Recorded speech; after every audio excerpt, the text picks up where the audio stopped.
안녕하세요. 2023년에 새해가 밝았네요. 애정하는 구독자 여러분들 새해 새 희망으로 시작하셨으면 좋겠습니다. 저는 올해로 50살이 되었어요. 언제 이렇게 나이를 먹었는지 시간이 정말 눈 깜짝할 새 지나가는 것 같고 그렇네요.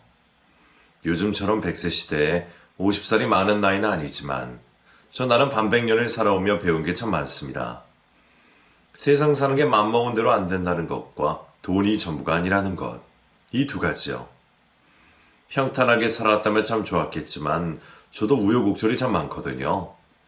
힘든 시간을 보낼 때는 하필 나에게 왜 이런 일이 생겼을까 받아들이기 힘들었는데 다 지나고 나니 그 속에서도 배울 게 있었던 것 같아요.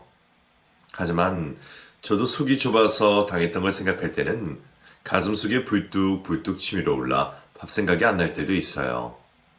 그래서 속풀이쳐 사연을 보내봅니다. 술이 절로 생각날 제 이야기 잘 들어주세요. 저는 돈을 정말 좋아합니다. 어릴 때 너무 가난한 집에서 크면서 제대로 못 먹고 못 입고 했던 기억이 정말 끔찍하게 남아있거든요. 그 시절 다들 힘들게 살았다고 하지만 그 중에서도 저희 집은 찢어질 듯 가난했어요. 물론 부모님 두 분 다 일을 하셨고 매달 돈을 벌어오셨어요. 아버지는 건설업체에서 막노동을 하셨고 어머니는 동네에서 방앗간을 운영하셨거든요.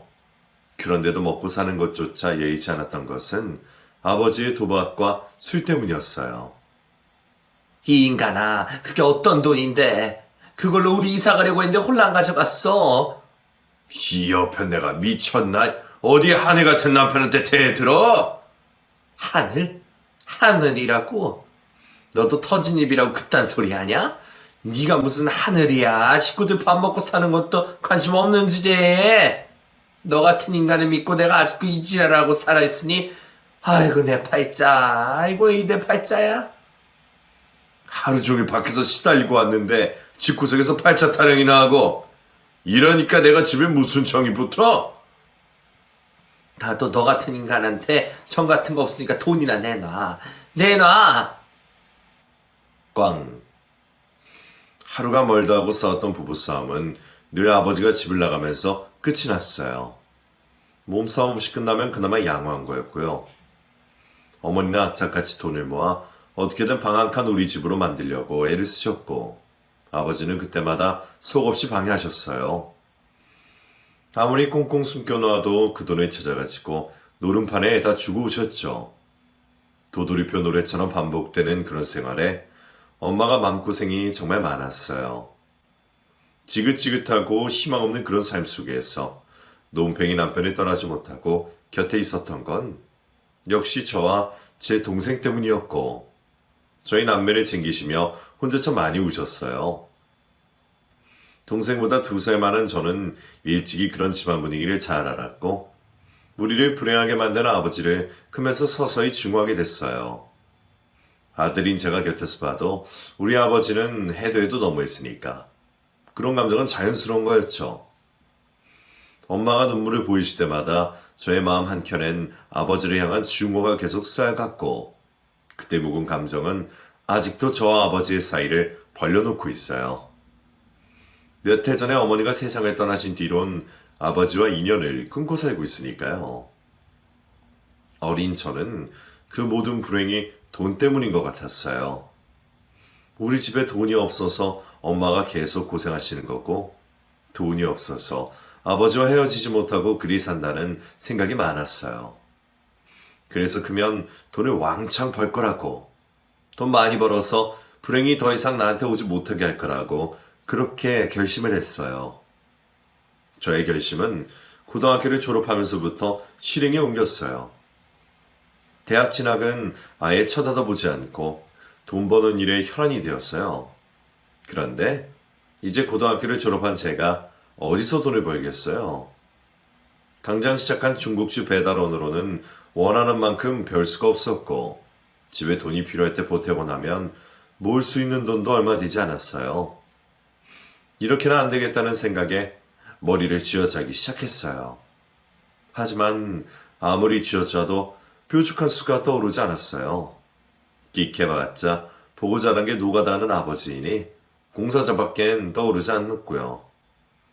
아버지에 대한 충고 때문에 그쪽으로는 쳐다도 보기 싫어 막노동을 제의시켰어요. 혼자선 답이 없어서 주위의 어른들에게 묻게 되었고 그 중에 한 분이 캐디라는 직업에 대해 알려줬어요. 우리 사장님이 골프 치러 자주 다니시는데 거기 캐디하는 애들이 돈을 잘 번다고 하더라. 캐디요? 그게 뭐예요? 너 몰라? 골프장에서 시다하는 거. 골프요? 아, 형씨. 이 자식 골프 그런 거 몰라. 중식 배달원이나 한 놈이 그런 걸 알까? 저 알아요, 골프. 무시하지 마세요. 알아? 주워 들은 건 있나 보네. 그때 캐디라는 직업에 대해 처음 알게 됐어요. 정확하게 어떤 일을 하는지 몰랐지만 돈을 제법 벌 수 있다는 말에 무조건 그 일을 알아봐야겠다고 생각했죠. 그래서 당장 근처 골프장을 소문해서 찾아갔어요. 중국집 배달하는 것보단 훨씬 돈을 많이 벌 것 같아서요. 찾아가서 보니 따로 캐디를 양성하는 업체가 있었고 일을 하려면 교육도 받아야 했어요.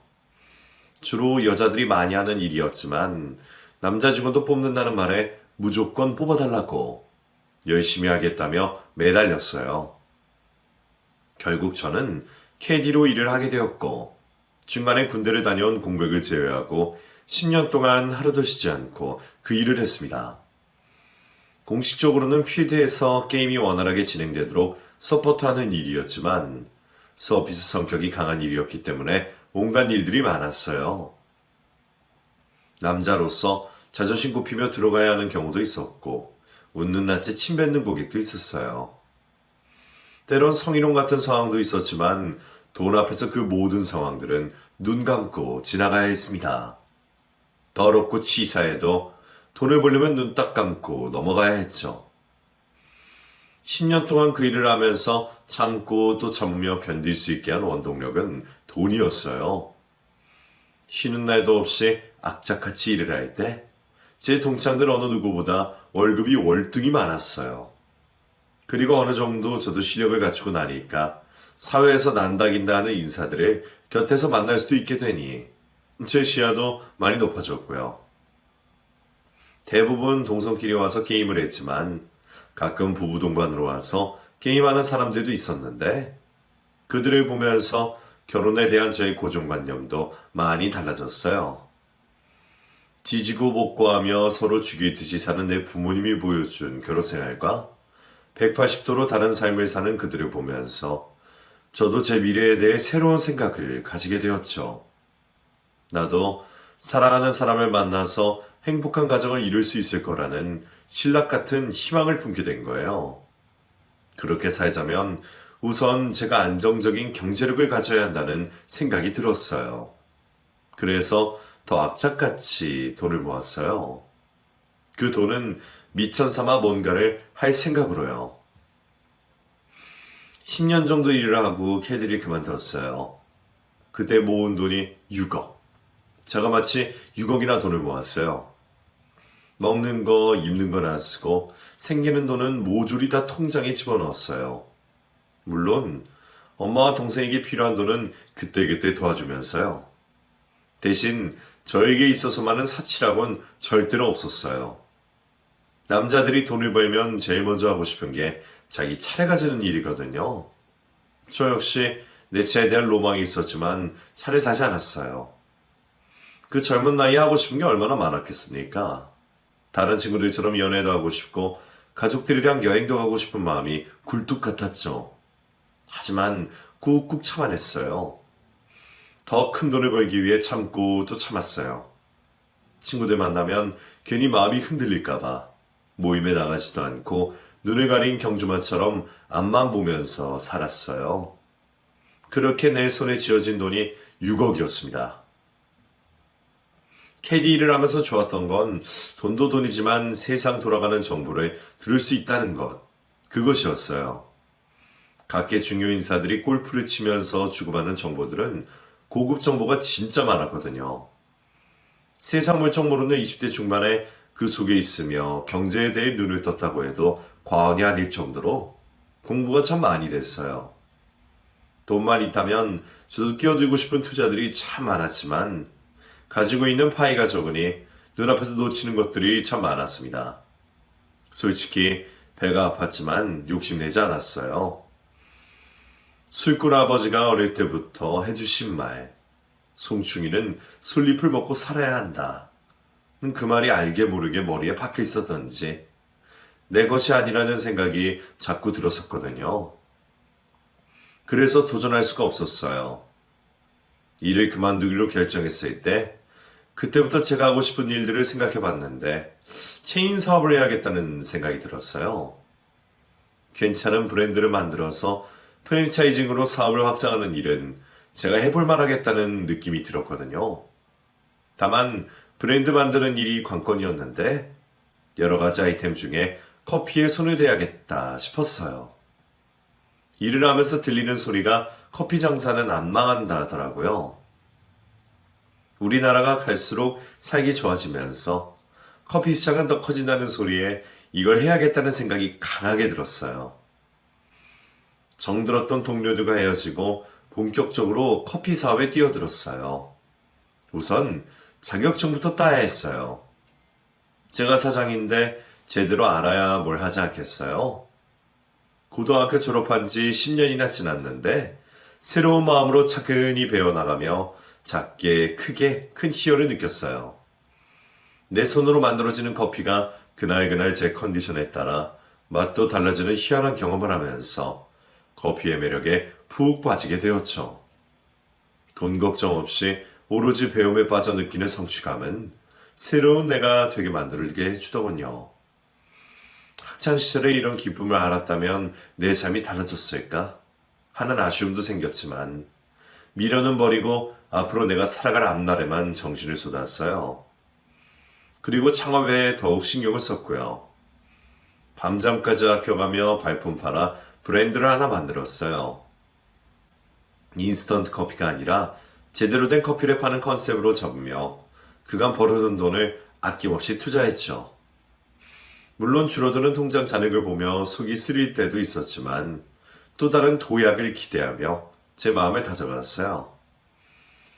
드디어 카페를 오픈하고 저의 모든 열정을 쏟아부으며 운영을 했습니다. 실패하고 싶지 않았어요. 꼭 성공하고 싶었어요. 독을 품고 일을 하니 결과가 나왔어요. 단골 고객을 만들기 위해 KD로 갈고 닦은 눈치로 손님 하나하나 케어하며 장사에 집중했어요. 잠도 줄여가며 메뉴 개발에 애를 썼고 아르바이트를 했지만 늘 제가 매장을 지키며 관리를 했습니다. KD 생활과 마찬가지로 저의 개인적인 시간은 하나도 없이 카페에 올인했어요. 없이 살며 악착같이 모은 돈이잖아요. 올인해서 창업한 카페인데 혹시나 망할까봐 제가 얼마나 마음 졸였겠습니까? 그러니 밤에 잠을 잘 수가 없어했어요. 밥을 먹을 때도 잠시 잠이 나서 쉴 때에도 밤에 잠을 잘 때에도 제 머릿속에는 카페가 잘 되게 하는 것 그것 하나만 가득했고 그런 노력의 결과로 드디어 제 카페가 자리를 잡기 시작했어요. 그리고 얼마 뒤 드디어 체인점 문의가 들어오면서 사업 확장이 시작됐습니다. 그 뒤로 6년 동안 일만 생각하며 살았어요. 공들여 오픈한 카페가 대박이 나면서 순식간에 체인 문의가 쇄도했고 전국에 하나 둘씩 체인점이 생기기 시작했어요. 어느새 저는 카페에서 더 이상 손님을 맞이하지 않고 전국을 다니며 비즈니스 미팅을 하며 다니는 사람이 되었어요. 집도 사고 그렇게 갖고 싶었던 고급차도 타고 다니게 됐고 그토록 하고 싶었던 엄마 집도 사들이게 됐어요. 세상에, 이제 여기가 우리 집이라고? 네, 엄마. 이제 여기서 살면 돼. 이사는 이번 주 중에 하고 짐 다 버리고 꼭 챙길 것만 챙겨서 들어와요, 엄마. 오빠, 여기 진짜 우리 집이야? 정말? 그래. 여기 네 방 하면 되겠네. 침대랑 가구들 새로 살 거니까 집에 있는 거 다 두고 와. 우와, 오빠 정말 더 많이 벌었나 보다. 그래. 좀 많이 벌었다. 이게 꿈이냐 생시냐? 석재야 정말 고맙다. 고마워. 아들이 돈 벌어서 엄마 집 사주는 거 당연하지. 뭐가 고마워. 뭐가 당연해. 부모가 자식한테 해줘야 하는 건데. 엄마는 나 낳아서 키워줬잖아. 그거면 다 하신 거지. 엄마, 이제 여기서 행복하게 살아요. 더 이상 울지 말고, 응? 그래.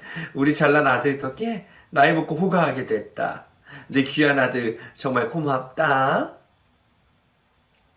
살던 집에 가재도구들 다 버리고 새로 싹 다 사들였어요. 옷도 구질구질한 거 다 버리게 하고요. 아파트라곤 처음 살아본다며 눈이 휘둥그레진 엄마와 동생 얼굴을 보면 얼마나 기뻤는지 몰라요. 내가 그동안 악착같이 살았던 순간들. 두 사람의 행복한 얼굴을 보면서 모두 보상받는 기분이 들었죠.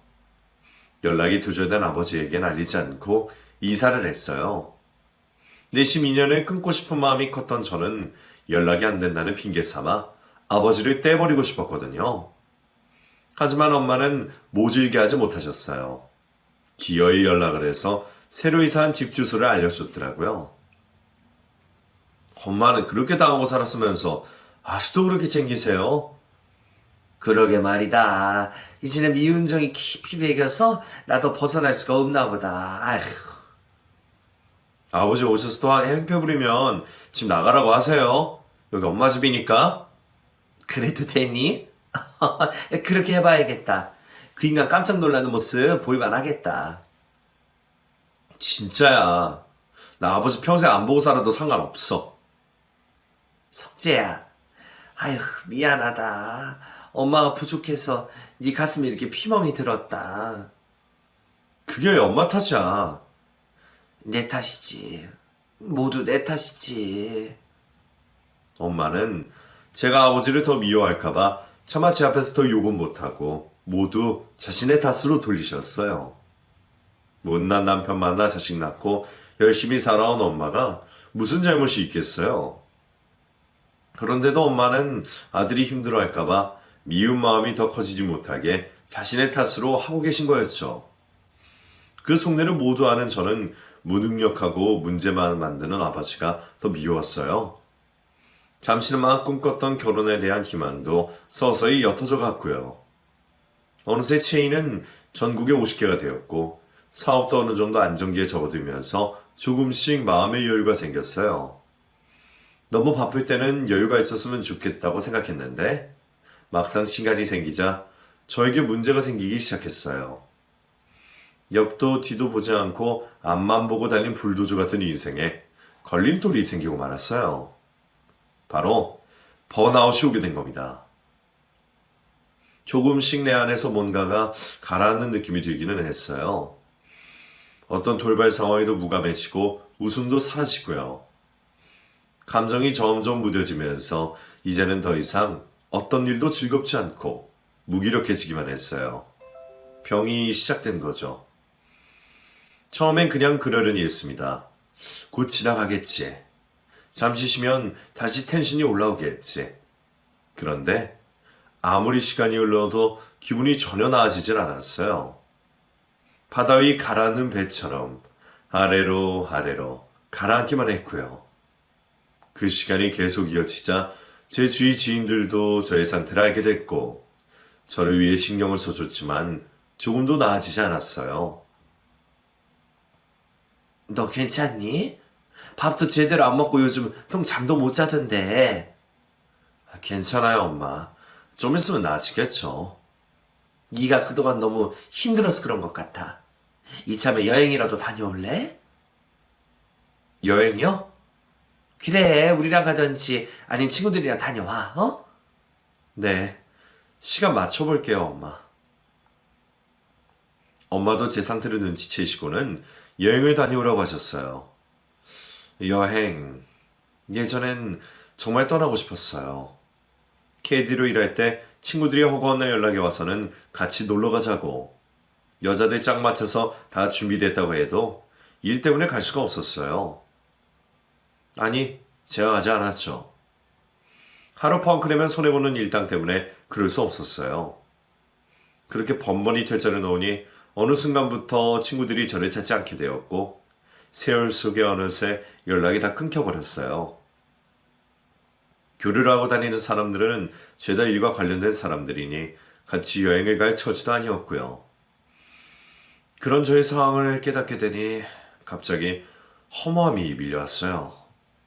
그렇게 원하던 돈을 벌었건만 전혀 행복하지 않은 거죠.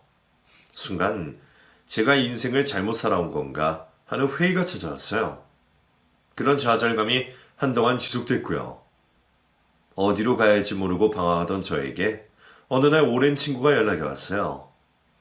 예전에 케이리라며 친해졌던 여자인데 저랑 동갑이었고 유일하게 연락하며 지내던 친구였어요. 다른 친구들은 다 연락이 끊어졌는데 이 친구는 희한하게 계속 연락을 하며 지냈어요. 자주 보는 건 아니었지만 1년에 두세 번 정도 잊지 않고 안부를 주고 받았었는데 제가 힘들어할 때마다 마침 연락이 와서 만나게 됐어요. 사실 그날 그 친구를 만나러 나가는 것도 내키지 않았었는데 차마 친구를 바람맞힐 수 없어서 나간 거였어요.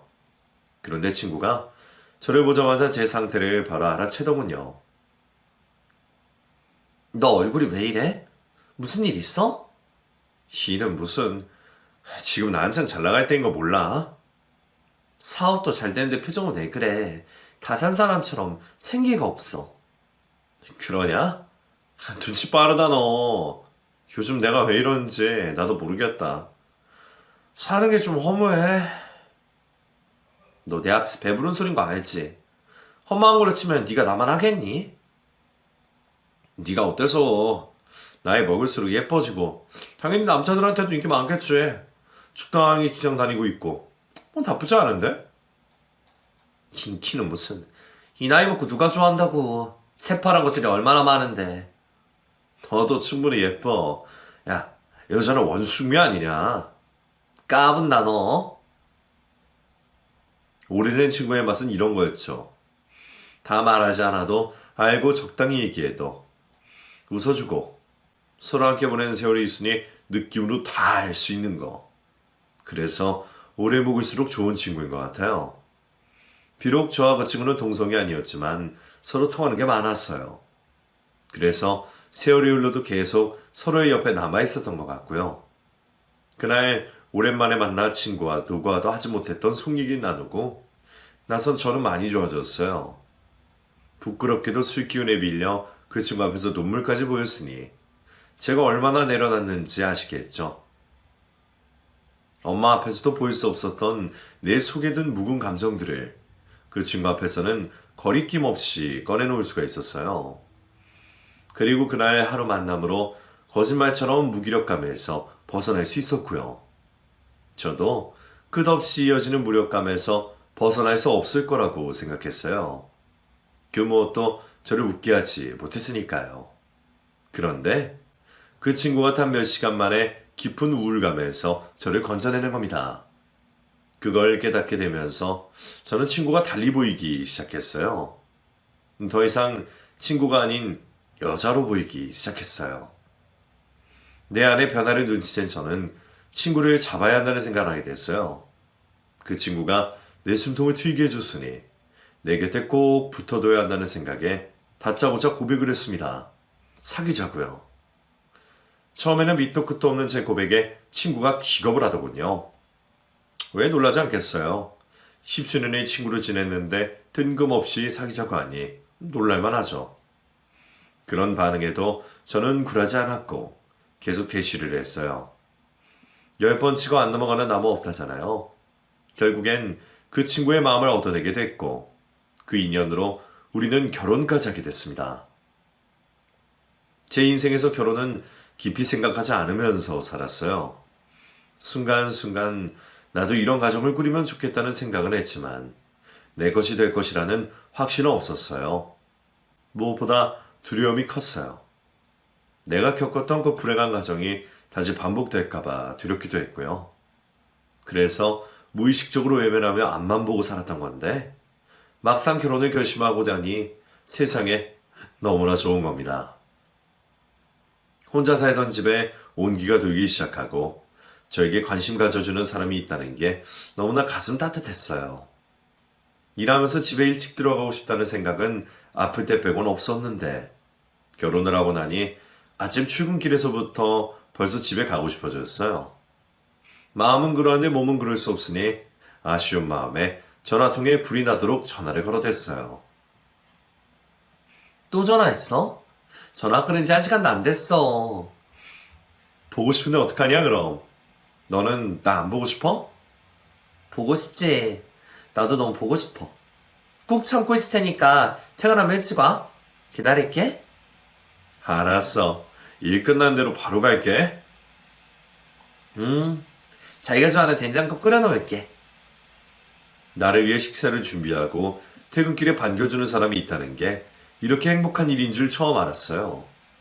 이전에는 한 번도 경험해보지 못했던 행복이라 그 순간이 저에게 정말 소중했습니다. 가족을 위해서라면 정말 무슨 짓이든 할 수 있을 것 같았어요.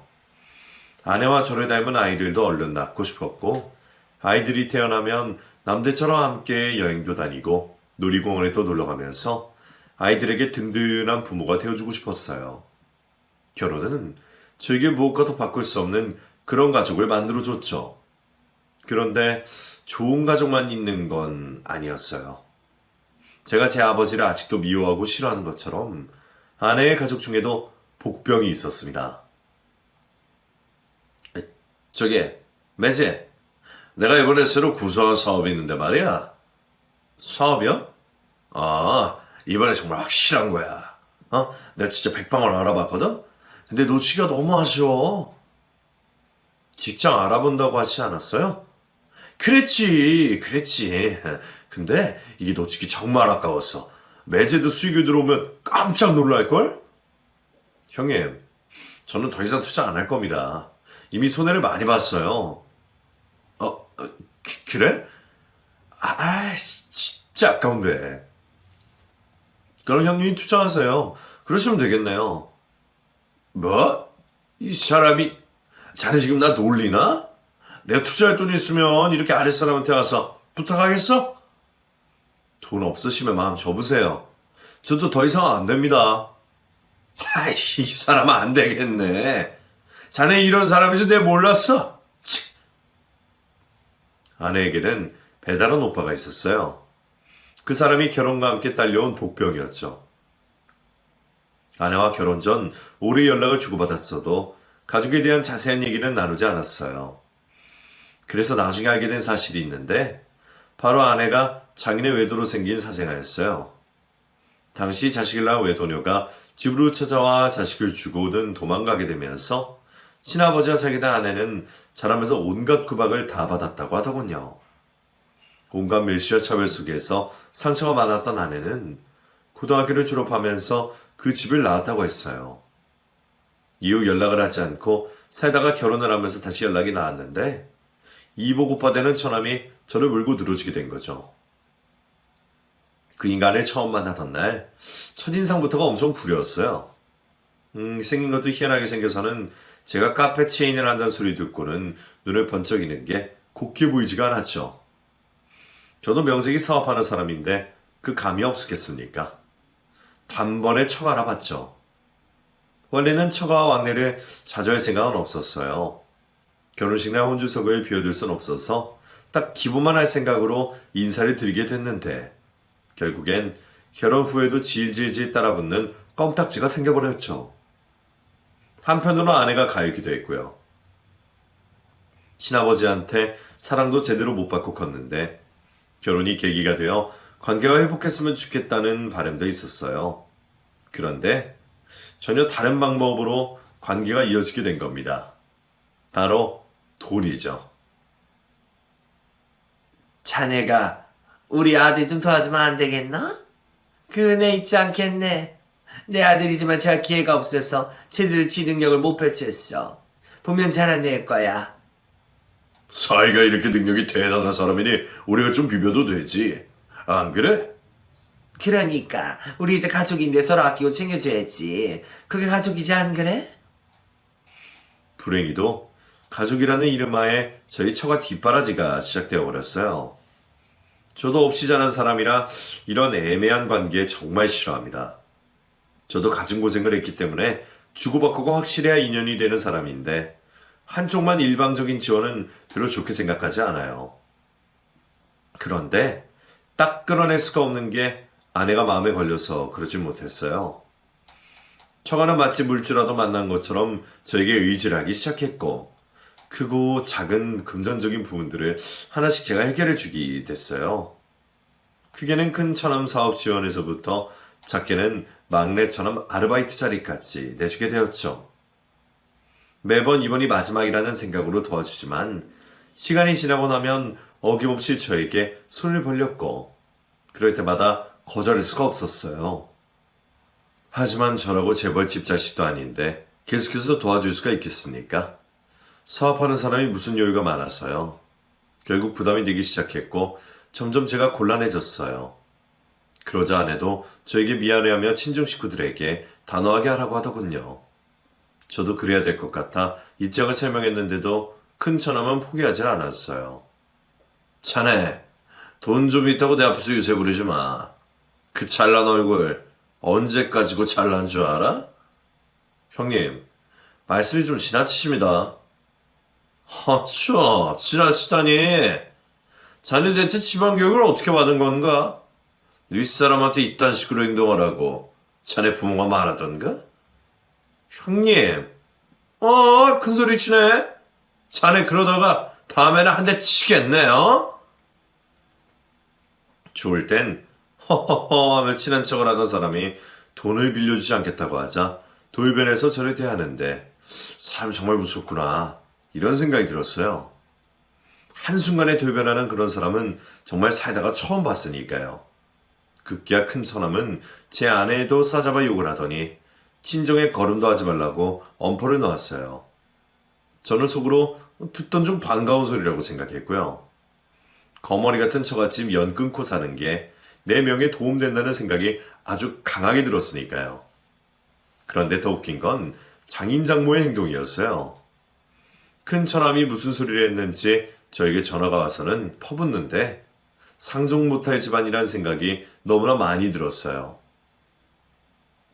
자네, 그러고도 우리 사이라고 할 수 있나? 그 돈 몇 푼 해줬다고 유세를, 아유, 그 돈 더러워서 내가 진짜. 장모님, 형님이 해가신 돈이 다 얼마인지 아십니까? 일전에 가져가신 돈도 안 갚으셨는데 또 돈을 달라고 하시면 제가 어떻게 해야 합니까?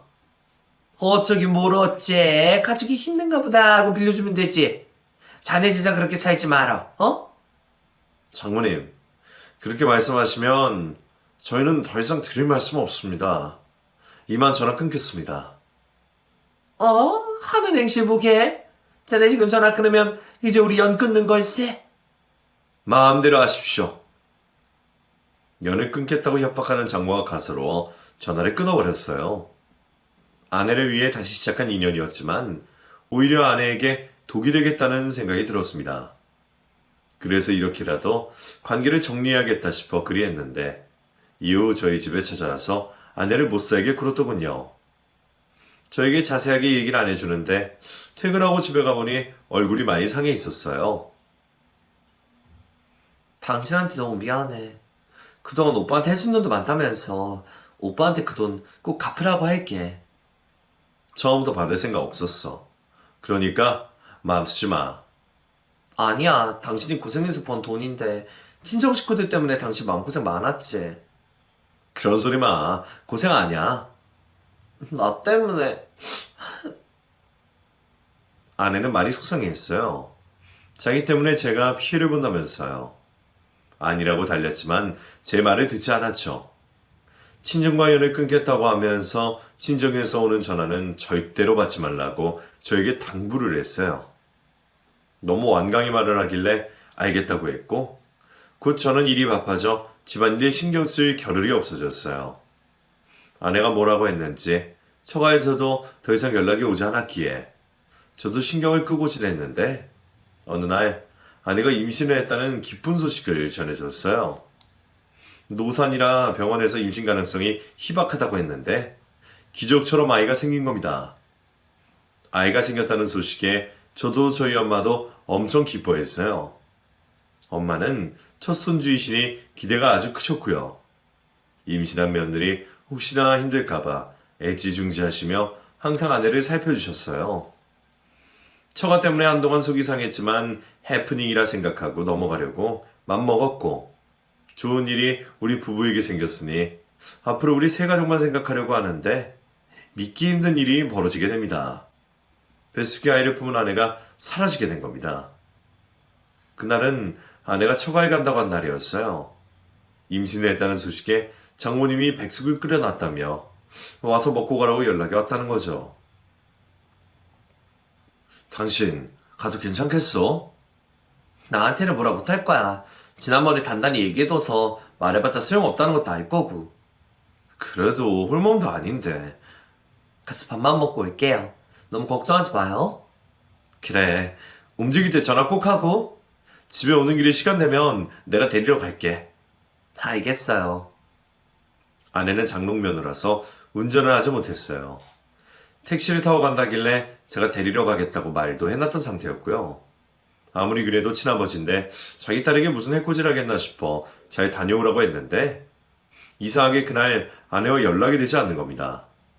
볼일이 끝나고 아내를 데리러 가려고 전화를 걸었는데 핸드폰이 꺼져 있었어요. 갑작스러운 상황에 저는 불길했어요. 그래서 장모님께 전화를 걸었는데 그 전화도 없는 번호로 나왔습니다. 아니, 장모뿐 아니라 장인과 두 처남까지 모조리 연락처가 없는 번호였어요. 너무 혼란스러웠어요. 어찌해야 할지 갈피를 잡을 수 없었죠. 저는 급히 처갓집으로 차를 몰았어요. 급히 주차를 하고 집으로 가 초인종을 눌렀지만 아내는 아무런 인기척이 없었습니다. 어떻게 해야 할지 몰라 집 앞에 서성이는데 마침 옆집에 사는 사람이 문을 열고 나왔어요. 저기 제가 이 집 사위인데요. 혹시 여기 사시는 분들 어디 가셨습니까? 연락처도 안 되고 있어요. 사위? 이 집에 신혼부부 사는데. 예? 아, 예전에 살던 분들 사이구나. 그 집 작년에 이사 갔는데 여긴 지금 신혼부부들 살아. 지금은 둘 다 출근하고 집에 아무도 없을걸? 이사요? 어디로요? 어디로 이사를 갔는지 아십니까? 모르지 나는. 이사를 갔다는 말에 가슴이 철렁 내려앉았어요. 처가 식구들이 이사 갔다는 말을 아내한테 들은 적도 없었고 오늘 친정 간다는 말에 당연히 이곳에 오는 줄 알고 있었으니까요. 대체 이게 어찌된 일인지 도무지 이해가 되지 않았어요. 곧 해가 저물어 주위가 어두워지고 혹시나 아내가 집으로 돌아올까봐 급히 집으로 가 기다렸지만 아내는 집에 오지도 않았고 전화기는 여전히 꺼져 있었습니다. 임신까지 한 사람이 이렇게 잠적해버리니 도무지 이해가 되지 않았어요. 한참을 안절부절 못하고 있다가 문득 머릿속에 떠오르는 생각이 있었어요. 급히 안방으로 가 제 통장을 찾았지만 보이지 않았습니다.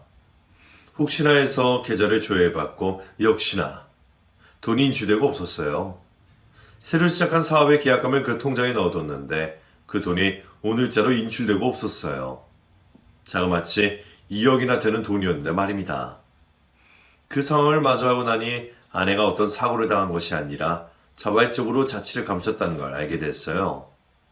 저는 자리에 털썩 주저앉아 믿을 수 없는 상황에 울부짖었어요. 그렇게 믿었는데 내 평생의 인연이라 생각하고 모든 걸 맡겼는데 결국 나에게 돌아온 게 이런 배신이라니. 뱃속에 있는 아이는 진짜일까? 그저 나한테 믿음을 주기 위한 거짓말 아닐까? 온갖 생각들이 나를 괴롭혔어요. 그리고 배신감에 치를 떨게 됐고요. 한동안 저는 폐인으로 살았어요. 세상과 모두 단절하고 집안에 처박혀 누워만 지냈습니다. 아내가 나에게 준 배신감은 너무나 치명적이었어요. 다시 세상을 살아갈 의지가 없는 사람으로 만들기에 충분했고 폐인으로 지내는 저 때문에 엄마는 매일매일 눈물바람으로 지내셨어요. 석재야, 이죽 좀 먹어봐. 안 먹을래요. 인서가 어미한테 자식 앞세우게 할 거야? 너 이렇게 안 먹으면 죽는다고. 살고 싶은 마음도 없어요. 그깟 여자가 뭐 대수라고. 세상에 널린 게 여자야. 새로 시작하면 됐지. 너 배신한 여자 때문에 네가 왜 이러는 거야? 그냥 가세요, 엄마. 이 불효자식. 이 불효자식. 그때를 생각하면 엄마께 한없이 미안해집니다. 저 때문에 정말 많이 우셨어요. 그때 제가 엄마 마음 고생시켜서 그리 일찍 세상에 뜨셨나 싶기도 하고 제가 세상에 없을 그런 불효자식인 게 맞는 것 같습니다. 엄마가 속생하시는 걸 뻔히 알면서도 내가 아픈 게 우선이었어요. 버림받은 제 상처만 눈에 들어왔으니까요. 저는 벌려놓았던 사업들도 다 정리해버렸어요. 인수하겠다는 사람이 나타났을 때 터무니없는 금액을 제시했지만 제거하지 않고 팔아버렸어요. 엄마와 동생 몫의 가게만 하나 남겨두고 모두 정리해버렸죠. 그렇게 해버리니 그렇게 바빴던 제가 할 일이 없어졌어요. 그제서야 머릿속이 맑아지는 기분이 들었죠. 저는 그때부터 사라진 아내를 찾으러 다녔어요. 모든 정황이 아내가 배신한 거라고 했지만 그게 믿어지지 않았어요. 아내의 입에서 나온 말을 들어야 직성이 풀릴 것 같아 전국을 수소문하며 아내를 찾아다녔습니다. 얼마나 꼭꼭 숨었는지 머리카락 하늘도 보이지 않더군요. 하지만 곧 아내를 봤다는 제보를 듣게 되었고 일일이 제보를 확인하러 다녔어요. 그렇게 다니길 1년. 연락이 한 번은 올 법한데 여전히 깜깜무소식인 아내에게 이제는 단념을 해야 하나 싶은 생각도 들었어요. 딱 마지막으로 한 번만 더 확인하고 이번에도 아니면 깨끗이 잊어버리자 마음먹고 찾아간 동네. 그곳에서 저는 드디어 아내를 찾게 됐습니다. 마지막으로 봤을 때 모습과 너무나 다른 모습. 어촌한 곳의 골목식당에서 음식을 배달한 아내의 모습에 저는 할 말을 잃어버렸어요. 저를 알아보지 못했는지 자기 할 일에 집중한 아내 곁에 서서히 다가갔습니다. 곧 아내가 저를 발견했고 눈알이 튀어나올 정도로 눈이 커졌어요. 여보. 고작 숨고시역이야? 여보. 아내는 저를 보자마자 눈물을 흘리기 시작했고 한동안 저는 말없이 그 울음소리를 듣고 있었어요. 도망간 사람이 뭐 그리 억울하다고 눈물을 쏟아내는지. 좀채 울음을 금치지 못하고 한참을 울더니 저더러 잠시 기다리라고 하더군요. 곧 일하던 가게에서 앞치마를 벗고 나오더니 근처 찻집으로 저를 데리고 갔습니다. 그리고 마주 앉아 서로를 쳐다봤어요. 실로 오랜만에 보는 아내의 얼굴이었어요. 밥도 제대로 못 먹었는지 살이 쏙 빠진 모습에 푸석한 머리카락이 그동안 맘 편히 살지는 못한 것 같아 한숨이 나왔어요. 내가 들어야 할 말이 많지. 미안해요. 미안하다는 말로 대신하려고 하지 마. 나는 다 들어야겠어. 입이 10개라도 할 말이 없어요. 왜 잠적한 거야? 우리 애는 어디 있고? 미안해요. 미안해요, 여보. 그딴 소리 집어치우고 왜 사라졌는지 돈은 어땠는지 그거나 말해. 눈물을 흘리며 미안하다는 말만 하는 아내에게 저는 폭발하고 말았어요. 미안하다는 소리도 듣고 싶지 않았고 우리 아이가 어디에 있는지 그것도 알고 싶었어요. 소리를 지르며 대답을 재촉하자 갑자기 무릎을 꿇는 아내는 드디어 제가 듣고 싶은 말을 했습니다. 아버지가 연락이 왔었어요. 오빠가 사치를 썼는데 못 갚아서 그날까지 돈 안 주면 장기 떼간다면서 잠시만 빌려달라고. 집 팔아서 갚아준다고 해서 어쩔 수 없이 당신 통장에 손이 댔는데 다 거짓말이었어. 당신 돈 뺏어가려고 나한테 거짓말한 거였어. 그래서 집으로 찾아갔는데 이사를 가고 없는 거야. 돈은 이미 보냈고 신정에 연락되는 사람은 아무도 없고. 나 때문에 당신 힘든 거 뻔히 아는데 또 그렇게 되니까 내가 당신 앞에 설 면목이 없어서. 그래도 나한테 연락을 했어야지. 며칠만 있다가 집에 갈 생각이었어요. 그런데 스트레스가 심했던지 아이가 그만 유산이. 뭐 유산? 미안해요, 여보. 아이까지 잃어버리고 나니까 당신을 참아볼 용기가 나지 않았어. 아이를 잃어버렸다고 말한 아내는 무릎 꿇고 덜덜 떨려면 저에게 말을 하고 있었어요. 그 모습이 어찌나 애처롭던지 마음이 아파서 저도 안 앞에 주저하고 말았어요.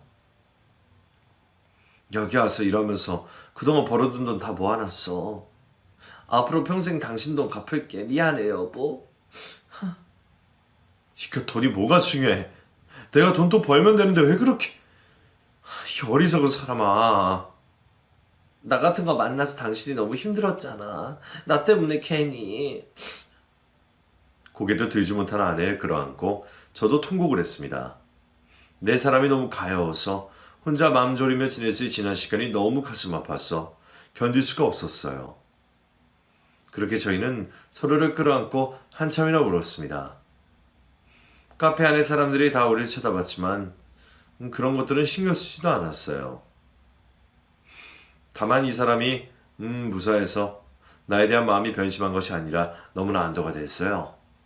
그 순간 우리 관계는 다시 시작해야겠다고 결심했고요. 저는 아내를 데리고 집으로 돌아왔습니다. 아내는 여전히 저에게 미안해했지만 이제는 그런 마음 버리려고 했어요. 지나간 일은 모두 묻어두고 앞만 보고 살자고요. 그렇게 약속을 했어요. 어머니도 동생도 다시 돌아온 아내를 반갑게 맞이해 주셨어요. 힘들어하는 저 때문에 원망하는 마음이 있으셨을 텐데도 내색하지 않고 저희를 보다듬어 주셨죠. 그럼 어머니께 너무 감사했습니다. 제 아내가 마음을 잡을 수 있게 해주셨으니까요. 우리는 다시 시작하기로 했어요. 아내와 같이 둘이서 함께 사업을 해보기로 했죠. 앞으로 무슨 일을 하든 늘 같이 하자고 약속도 했고요. 늘 혼자서 아등바등 했었는데 아내와 같이 하니 훨씬 더 힘들었어요. 어떤 결정을 내릴 땐 의논하면 되니 훨씬 더 좋은 결과가 나왔고요. 새로 시작한 음식점 때문에 한창 정신없을 때 정말 생각지도 않은 사람에게서 연락이 왔어요. 바로 큰 처남이었죠. 벤치도 좋지. 어떻게 우리 앞에 다시 나타날 생각을 한 건지. 소식통도 좋은지 우리가 아는 식당에 어찌 알고 왔더라고요. 너무 기가 차서 화도 나지가 않았어요. 매제 오랜만이지? 야, 식당이 참 좋아. 오랜만이네요. 어쩐 일이세요? 이 사람 말 시원하게. 어쩐 일이긴. 내가 못 올 때라도 왔나? 사람이라면 여기 찾아오진 않았을 겁니다. 차, 여전하네 그 말버릇은. 당장 나가십시오. 발로 걷어차기 전에. 뭐? 발로 뭘 한다고? 이 자식이! 안 나가실 거죠? 그럼 저도 가만 안 있습니다. 뭐? 이거나! 어디 잡는 거야? 야, 이거 놓으라고! 그러니 좋게 말할 때 나가지 그랬어. 저는 그 인간의 멱살을 잡고 식당 뒤편 주차장으로 갔어요. 그리고 거기서 죽도록 패버렸습니다. 너! 아유, 사람 살려! 사람 살려! 여기가 어디라고 찾아와, 이 병신아! 너 내가 고소할 거야. 가만히 안 둘 거라고. 해. 고소해, 이 병신아. 한참 쥐어펴고 있자니 안 되겠던지 도망을 가더군요. 맘 같아선 더 잡아다가 패주고 싶었는데 발이 어찌나 빠르던지 순식간에 저 멀리 도망을 가버렸어요. 피가 철철 나는 코를 잡고 도망가면서 경찰에 신고하겠다고 고래고래 소리 지르더니 그 일로 깜깜무소식이에요. 그도 그럴 것이 돈 빌리면서 저에게 써준 차용증이 아직도 저한테 있거든요. 여차하면 그걸로 저 역시 그 인간 가만 안 둘 생각이었는데 기대와 달리 별다른 액션이 없어서 저도 서운해질 지경이었어요.